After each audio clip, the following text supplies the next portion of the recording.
I'm gonna show you an awesome hack on how to chop vegetables really small if you have picky eaters at home without spending an eternity chopping up. The recipe that I'm using for this demo in the all meat and veggie chili recipe from the best family meals on the planet.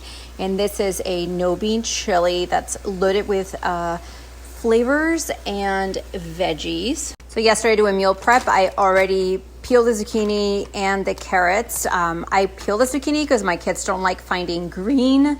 But I'm also going to show you how to finely chop these so that they are easy to incorporate into your chili. So when it comes to chopping vegetables to getting your kids to eat them, you can chop them this small, or if you have a food processor, you could chop them up in the food processor. But since I don't have one and I have my Blendtec, I'm going to show you how to use your Blendtec to wet chop. Check this out.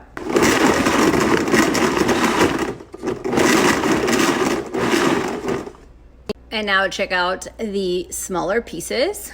So all you do is drain the water out in a colander and repeat the process with your remaining veggies. As you can see, they're all finely chopped. Up next is the zucchinis, which I'm just coarsely chopping and adding into my blender. And of course, if you're wondering, can you do this with your own blender? I'm not sure. There's so many out in the market. Your blender should have a pulse button. So if you have a pulse button, you can do this.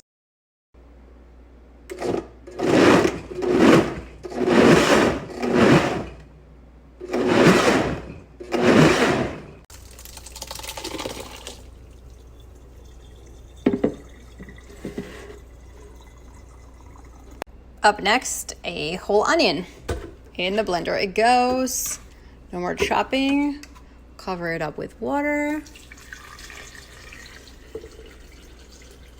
Okay, time to do it on my slow cooker instead. So now I have my cooked ground turkey, my chopped onions, zucchini, and carrots in the slow cooker. So as you can see, once I mix all the ingredients, the meat and the vegetables, they all have this similar texture and size. So when it's cooked, it all looks like chili.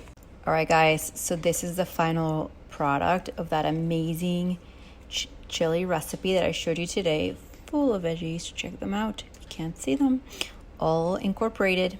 I hope that meal prep hack was helpful to you, especially if you have picky eaters. I'll make sure to link in the description box below a link to the recipe, to the cookbook, a discount code for my Blendtec blender, all that good stuff.